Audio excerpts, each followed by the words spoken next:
சொல்லக்கூடாது. மேல் அப்படின்னா என்ன சொல்லணும்? அடுத்த வார்த்தை எதிர்வதம் கீழ். அப்ப மேலூர்னா கீழூர். கீழூர் அப்படித்தான் சொல்லணும். கீழூர். சரி, கீழூருக்கு வந்திருக்கீங்க. வந்திருக்கேன்.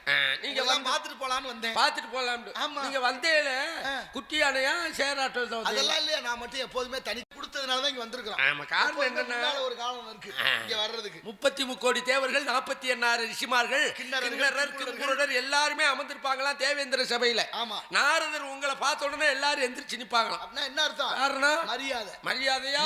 தப்பா நினைக்காதீங்க. உள்ள வந்துட்டானே என்னத்தை இழுத்து விட போறான்னு எந்திரிக்காங்களா? என்ன செய்ய போறானோ அப்படி இல்ல. கலகம் பிறக்காம நியாயம் பிறக்குமா? பிறக்காது. கலகம் பிறந்தா தான் நியாயம் பிறக்கும். அது நாரதர் கலகம் நன்மையில் நன்மைக்கே.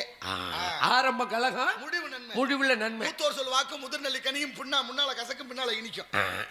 இப்ப நாங்க உதாரணத்துக்கு ஊர்ல கத்தி எடுத்து கலகம் பண்ணா நான் கொஞ்சம் புத்தியத்தான் சொல்லுவேன். நாங்க அருவாள் எடுத்து கலகம் பண்ணா அறிவை பயன்படுத்தணும். நாங்க கம்பு எடுத்து கலகம் பண்ணா கொஞ்சம் தெம்போட பேசணும்.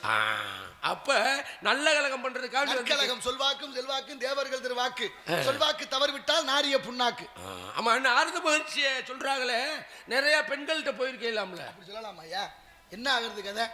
முட்டை குட்டையில் விழுந்த மாதிரி ஆசீர்வாதம் கொடுப்பதற்காக எல்லா பெண்களுக்கும் நல்ல மங்களகரமான வார்த்தைகளை சொல்லி எப்போதுமே மனம் மொழி மெய்கள்னு பேரு. மனம், வாக்கு, காயம், இந்த உடம்பால ஒரு உதவி பண்ணணும். இல்ல மனசால ஒரு உதவி. மனசால என்ன பண்ணணும்? நல்லா இருங்கன்னு நினைக்கணும். வார்த்தையால நீங்க நல்லா இருப்பீங்க அப்படின்னு சொல்லணும்.